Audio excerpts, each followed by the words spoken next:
Alright, when most people jump into gacha games nowadays, particularly the modern age 3D type stuff, there's generally some expectations or preconceived notions of how to play that come along with it. Like, people are thinking, what's the best lineup of supports for this main DPS, or how can I rotate through my team for the most optimal damage output, and other stuff like that. Honestly, at least in my opinion, it kinda comes from the idea of the quote-unquote perfect way to play being also considered the best way to play. And to be clear, it definitely can be. I mean, if playing one way gives you 100,000 DPS and another way only gives you half of that, then it's pretty clear that you're doing something wrong with the second option. But what I feel like stuff like that misses is the closer scenarios where the way you're actually playing matters more than what characters you're playing. And at least right now, personally, I feel that Arknights Endfield's combat encapsulates that idea pretty well. Right now, sure, you can pick Levitain and AoE the enemies to death, but pretty much every other team I've played has a lot of nuance in what you can do with them. The most prominent example is definitely the electric teams, but I want to specify here that that's just one of the teams that offer that nuance, not the only one. So today, what I'd like to do is go through a few of the different teams and how they're traditionally been played,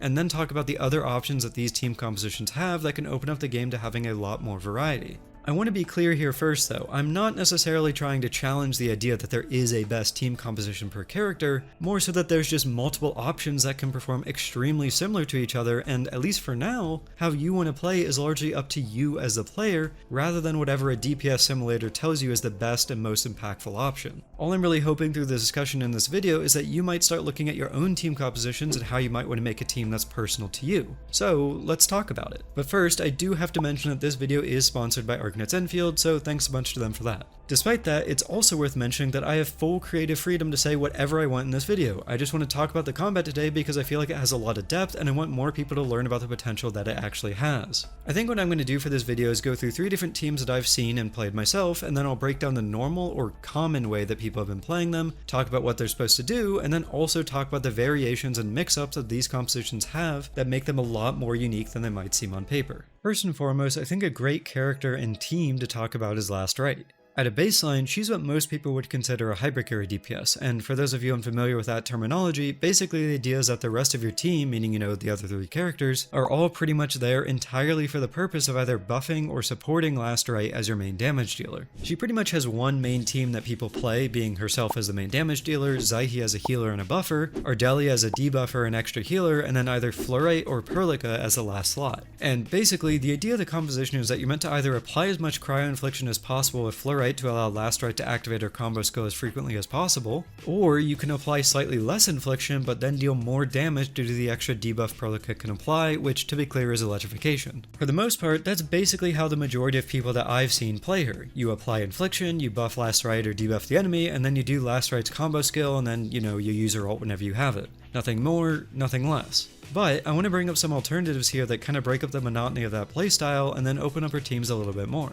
For one, I think at a baseline it's worth looking at the characters that you can swap out of her baseline team. Like I said, for the most part, people generally just swap between Perlica or Fluorite depending on whether they want to do one big nuke or a bunch of smaller ones, but there's definitely a lot more to it than just that. For example, instead of using Ardelia as your sustain or support, I guess, Snowshine is actually another great option because not only does she give you more cryo infliction through her ultimate and also her parry, but more importantly, you get to completely change up how you're playing Last Right herself. See, as I just mentioned, something Snowshine offers is a parry, but because of that parry, she offers a ton of interruption resistance of the team that basically allows you to face tank hits from the enemy and then continue Last Right's attack chain without having to cancel or dodge pretty much at all. But then you might be thinking, okay, well, if I have to spend more SP to do that parry, then how will I have enough for the rest of her skills? Well, not only does the parry refund some SP if you land it properly, but that's also where another team change comes in with swapping an Arknights over Perlica or Fluorite. And what this results in is basically a team that previously was strictly about buffing Last Right for big nukes, but is now one that is more about Last Right consistently dealing damage. I mean, if you can't be stopped from attacking via the parry and stuff like that, then that's pretty good, right? And that's just one example of a different way to play her.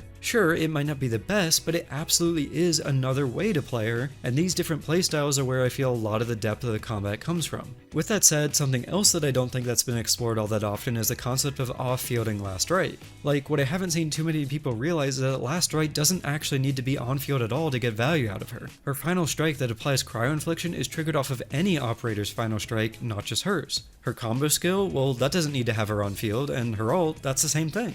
So basically, all you're missing by not playing her on field is her finisher attack when you stagger an enemy. But that actually leads to even more nuance where there's actually some value in swapping who you're on fielding, rather than permanently staying on one character like what's pretty common in pretty much every other team in the entire game. And what this results in is a team composition that actually gives you a variety in terms of who you're actually playing on field. Like, at least personally, I've had some pretty decent fun messing around with on-fielding a character that attacks faster than Last Right to trigger Last Right's final strike attack even more frequently than, Last Right can herself. For example, one of the faster attackers in the game is Lakritura, and by on-fielding her despite having less cryo infliction in the team overall, as Chen's a physical unit, you can still pretty frequently activate her combo skill regardless. And yeah, Chen doesn't really offer a whole lot to that team, but remember here, my goal is to simply explain the options and then get you thinking about the possibilities. So, while Chen might not be the best fit on her own or by herself, imagine a cryo version of Chen, right? Like, what if we had a character that attacked as fast as Chen does to trigger Last Right's final strikes,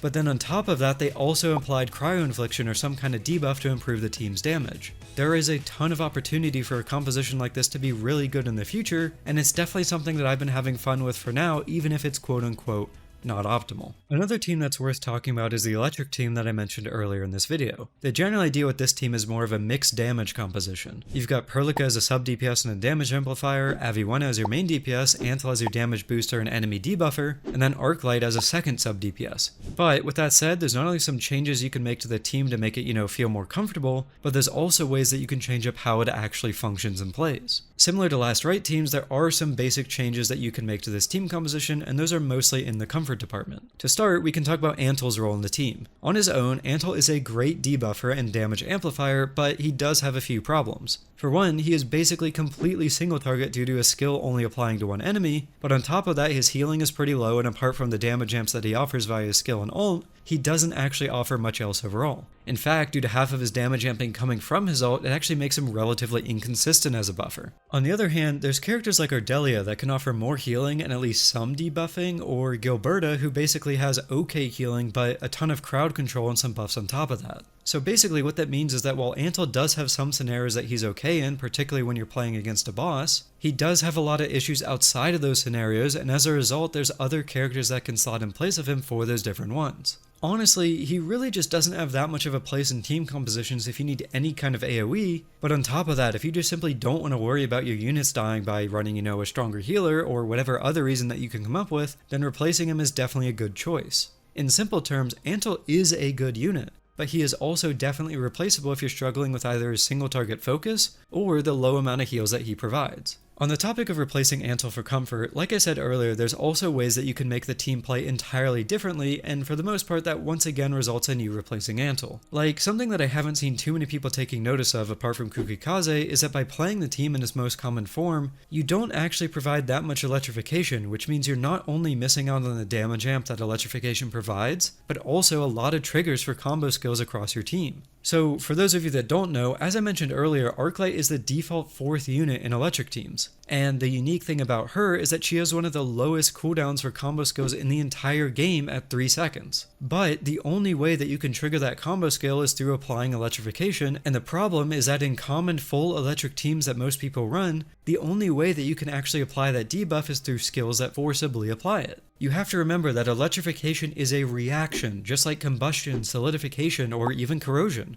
So you do actually need more than just one element to apply it, which means that in teams with only electric units, yeah, you're definitely going to struggle there, and you probably won't have a great time playing the team at the maximum potential if that's your goal. Like, I do want to make this as clear as possible. If you are not consistently getting your combo skills off, particularly for units that have low cooldowns on their combo skills, you are really going to be missing out on a lot of your team's overall DPS because it is really, really impactful to consistently get those combo skills off. Now, I will say it definitely leans into a more sweaty style of gameplay because, if you're dropping Antal for another non-electric unit, then that means you lack a healer in your team. But again, similar to the Last Right example earlier with Chen as the on-field driver instead of Last Right, what I'm really trying to make clear here is the potential that this all brings to building your teams. And what I mean by that is generally, if you're going for this style of gameplay, you'd be looking to improve your team's DPS by dropping Antal for someone that offers that consistent elemental application, ideally while also offering something else. For example, if you throw in Arknights over Antle or even Ardelia, then you gain SP for the team. If you throw in Wolfguard, you gain a sub DPS, or you could throw in Snowshine for parries and a bit of sustain, though if you do use her, you have to play a bit differently. If you do it properly, you'll be able to consistently get off more combo skills, particularly with Arknight, and you will definitely see an improvement in your overall DPS. That said, just like I originally talked about with it being nice to have comfort in the team,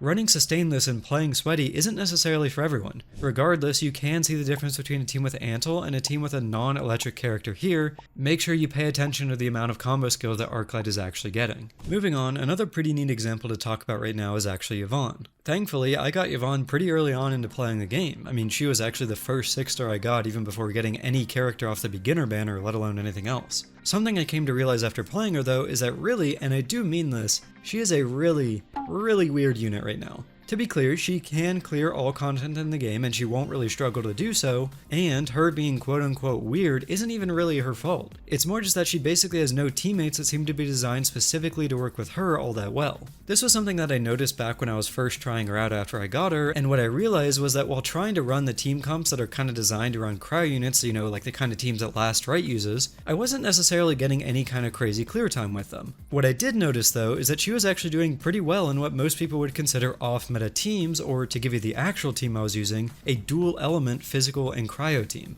The team itself has Yvonne of course, but then Estella for a quick cryo application to trigger Yvonne's solidification and offer some physical buffs, Ardelia as a sustainer and a debuffer via corrosion, and lastly the Endman to take advantage of the physical buffs that Estella provides. But that's just what I was messing with. She actually does have a lot more options that you can choose from, and all of them will offer different ways to play her as a character. Like if you want to skill spam, then you can go with a team with Hypercarry. If you want to run a cryo team, even if it's not her outright best in slot, well, there are some options there where not only can you run the same teams that you'd play while running Last Right, but you can actually even pair Last Right together with Yvonne and run them as a main and sub DPS duo. And God forbid you want to play Ailish, you actually can in her teams, and it's not actually all that bad due to his solidification specialization. Really, the best team for her will pretty much come down to how you as an individual want to play her, and there's a lot of different options she has that are all pretty much equally viable. I mean, at least in my experience from all the different teams that I tried playing her, they all ended up with pretty much the exact same or equivalent clear times when fighting against Rotogon.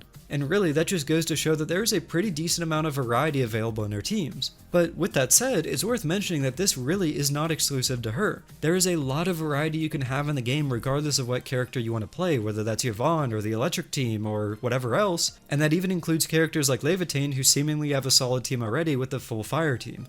Something I want to reiterate here at the end is, again, my whole goal with this video has kind of been to showcase the different ways that teams can be built in the game, but also different ways that you can play them by simply changing 1 or 2 units in them. In my opinion, this game actually has a ton of combat depth, and really the only thing that's holding people back from enjoying it or getting vested into the depth the game has is honestly the idea that there's only one way to play a character or one team that they can be played in. Well, that and the idea that this game is just a button masher where you use the skills the second you have SP and you spam E to activate combo skills right when they're up. I didn't really talk about it in this video, but ignoring the teams themselves and how they function, there's also a pretty decent amount of depth to the combat the game has through just the combo skill system. You know, who triggers first, who benefits from other triggers, how to order your team so they happen in a specific order. I mean, there's really a whole lot there. Like, all the different combo skills and the variety of ways that you can trigger them offer a lot of nuance to the game, and really what I'm trying to get out here is that the only person that will be able to decide what's best for you to run in all the different teams that the game has is, well, you. I really do want to encourage each and every one of you to honestly just read the kits, which I know might be kind of hard since we're all gacha players at the end of the day, but there really is a lot to learn simply by paying attention to the different skill triggers and what benefits each of the different parts of the kits offer, and all the combo skill cooldowns and all the other stuff too. Like without the Yvonne physical team that I was mentioning, without reading through Estella's kit to realize that despite being a cryo unit, she actually offers a lot more to physical units, that kind of team wouldn't really have come about, yet it's also one of the more fun teams on my entire account in my opinion. And on top of that, we can go back to the Electric team with Arknight being more of a sub DPS by, you know, spamming her combo skill more often. Like, if you don't experiment and try to learn, then that's the combat that you're going to be missing and all the combat depth that I've been talking about throughout this video. Like, there is more to combat in this game than simply using Levitain everywhere, or only running mono element teams, or whatever else. And like I said earlier, there is definitely a lot more to it than just button mashing. But anyway, hopefully this really does open up some people's eyes to the potential this combat system has, and I hope more of you watching go out of your way to actually give it a shot and learn more about it. Personally, I would love to hear the kinds of compositions that you guys might have cooked up, so feel free to leave a comment down below giving your ideas. If you like this kind of content and you would like to see more of it, please feel free to subscribe and stay tuned for more coming in the future, and in the meantime, maybe give my other videos a shot too.